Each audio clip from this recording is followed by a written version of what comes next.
आत्ताच्या घडीची सगळ्यात मोठी बातमी समोर येते। मुंबई पुणे एक्सप्रेसवेवर अतिशय भीषण असा अपघात झालाय। एका कंटेनरचा ब्रेक फेल झाल्यामुळे खरं तर हा अपघात झाल्याची माहिती जी आहे ती समोर येताना पाहायला मिळते। मुंबई पुणे एक्सप्रेसवेवरती गेल्या अर्धा ते एका तासाच्या फरकाने आपण बघतोय की हा सगळा अपघात झालेला आहे। एक तासापूर्वी अपघात झाल्याच्या बातम्या ज्या आहेत त्या समोर येताना आता पाहायला मिळतात।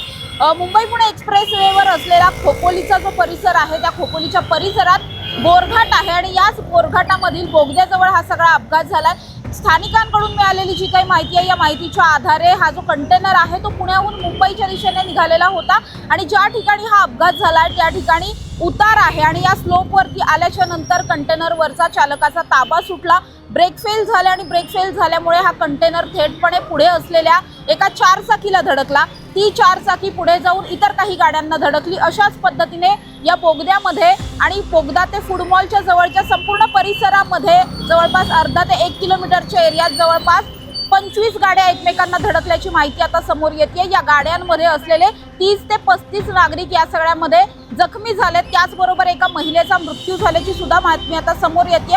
अर्थात या सगळ्याच्या नंतर लगेचच त्या ठिकाणी पोलीस यंत्रणा असतील किंवा मग देवदूत असतील, त्याचबरोबर रुग्णवाहिका आहेत, हेल्थ फाउंडेशनचे काही सदस्य आहेत, हे सगळेच त्या ठिकाणी घटनास्थळी पोहोचलेत। यांच्याकडून सध्या सगळंच बचाव कार्य सुद्धा सुरू असल्याची माहिती मिळते। जे जखमी आहेत या जखमींना जवळच असलेल्या खासगी आणि सरकारी रुग्णालयांमध्ये दाखल करण्यात आलेला आहे। या ठिकाणी त्यांच्यावरती उपचार सुद्धा सुरू आहेत। मात्र हा जो काही अपघात झाला या अपघातामुळे संपूर्ण मुंबई पुणे एक्सप्रेसवेवर मोठ्या प्रमाणात वाहनांच्या रांगा लागलेल्या पाहायला मिळतात।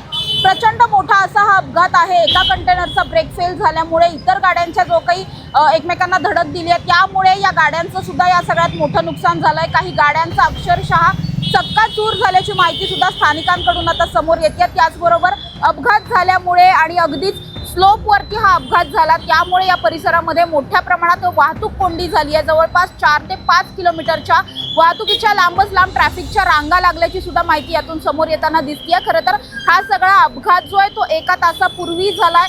बचाव कार्य सुरू आहे। यामध्ये ज्या एका महिलेचा मृत्यू झाल्याची माहिती जी आहे ती सुद्धा समोर येत असल्यामुळे नेमकं आणखी कुणी या सगळ्यामध्ये जास्त कुणाची प्रकृती चिंताजनक आहे का या दृष्टिकोनातून सुद्धा तपास केला जातोय। त्याचबरोबर या सगळ्या अपघातग्रस्त ज्या गाड्या आहेत या गाड्या सगळ्या एका बाजूला सरकवून वाहतूक सुरळीत करण्याचे प्रयत्न सुद्धा चालू झालेले पाहायला मिळतात। त्यामुळे हा अपघात नेमका कंटेनरचा ब्रेक फेल झाल्यामुळे झाल्याची जी काही प्राथमिक माहिती आहे त्यामध्ये खरंच हा अपघात याच कारणाने झाला की इतर कोणतं कारण आहे याचा सुद्धा तपास घेतला जातोय। त्याचबरोबर जे जखमी आहेत या जखमींना तात्काळ योग्य उपचार मिळावेत आणि अजून कोणतीही जीवितहानी होऊ नये या दृष्टिकोनातून पावलं देखील उचलली जात असल्याचं पाहायला मिळतंय।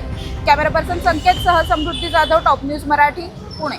घ्या परदेशात भरारी, तेही सर्वसामान्यांना परवडणारी। 1 रुपया भरा आणि थायलंडमध्ये फिरा।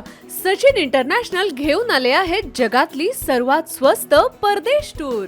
पूर्ण 5 दिवसांचं पॅकेज आता फक्त 32,999 रुपयांमध्ये। पॅकेजमध्ये विमान प्रवास, हॉटेल, ब्रेकफास्ट, ट्रान्सपोर्ट आणि प्रेक्षणीय स्थळे। सचिन इंटरनॅशनल 18 वर्षांपासून पर्यटन क्षेत्रातील एक विश्वसनीय नाव। सचिन इंटरनॅशनल सोबत मनसोक्त फिरा। संपर्क 7767989898।